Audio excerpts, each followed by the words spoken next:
भाई ने भाई से की लाखों की ठगी, बेटियों संग पहुंचा पीड़ित व्यक्ति। जहां पर थाना कमला नगर के अंतर्गत बलकेश्वर के रहने वाले राजेंद्र जौहरिया ने एसएसपी ऑफिस में ज्ञापन दिया।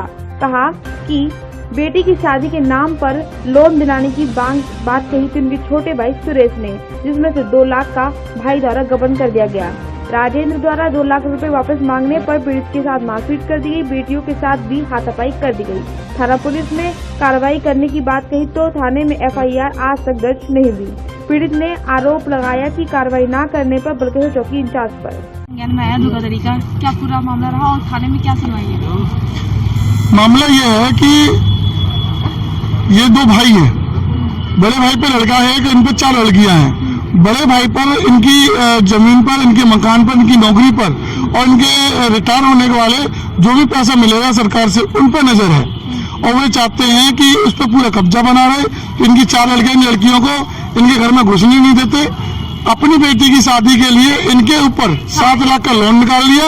उस 7 लाख के लोन पे भी फर्जी सिग्नेचर करके 2 लाख रुपए इन्होंने अपने बैंक में ट्रांसफर कर लिए। जब ये 420 का जानकारी इन परिवार को, इन बेटियों को हुई तो उन्होंने अपने ताऊ से अपने पिता को ले जाकर के बात करी तो उन्होंने सवाल का जवाब देने की जगह इनको मारा पीटा। कल हम इस मामले को लेकर के थाने में गए तो एसएसओ साहब ने कहा कि भाई ऐसा ही चौकी इंचार्ज देखेंगे। चौकी इंचार्ज साहब से गई तो उनकी भी मिल नहीं रहा है पुलिस वाला, वो तुम्हारा वो उसको पकड़ के लेगा। हम कैसे पकड़ के लेके आएंगे? पुलिस वाले तुम हो। हमने फिर भी पकड़वा दिया। पकड़वाने के बावजूद भी इनको डांट फटकार लगा के इनको भगा दिया है और उनको इज्जत से बैठा लिया। उनको ये तो भाई हमारा मामला नहीं है, सिकंदरा जाओ। और सिकंदरा वाले बोलते हैं कि आप थाना कमला नगर जाओ।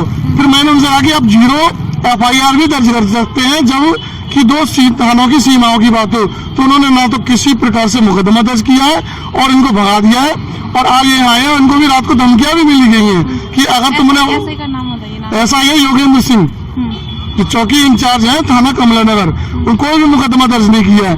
अब ये पीड़ित है, परेशान है।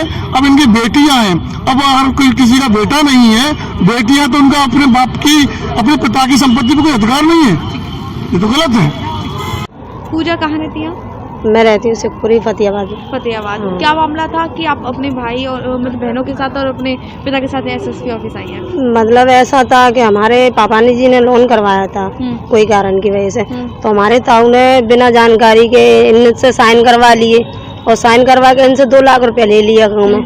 अब हम मांगते हैं तो हमारे मारा पीटी भी करते हैं और हमें धमकी देते हैं कि तुम यहाँ से जांच होनी नहीं है और हिस्सा देने की भी नहीं करते हैं। तो यूँ कहते हैं कि हम 2 लाख नहीं देंगे, बैठ के बात करेंगे। बैठ के भी बात नहीं कर रहे हैं। हम थाने भी गए थे, थाने से भी कोई सुनवाई नहीं हुई है। तो वहाँ से भी यूँ कह दिए कि तुम पे करा जा। कब पैसे निकलवाए थे? 9 तारीख को लिख लेते। 9 दिसंबर? हाँ, 9 दिसंबर की बात है। नवम्बर की बात है। 9 नवम्बर की बात है। पिताजी आपके क्या करते हैं? पिताजी मेरे सरकारी नौकर है। और जो आपके चाचा लगते हैं वो भी सरकारी नौकर है। हमारे एक ही घर में रहते हैं? अलग अलग घर है गाँव में। अलग घर है। हाँ।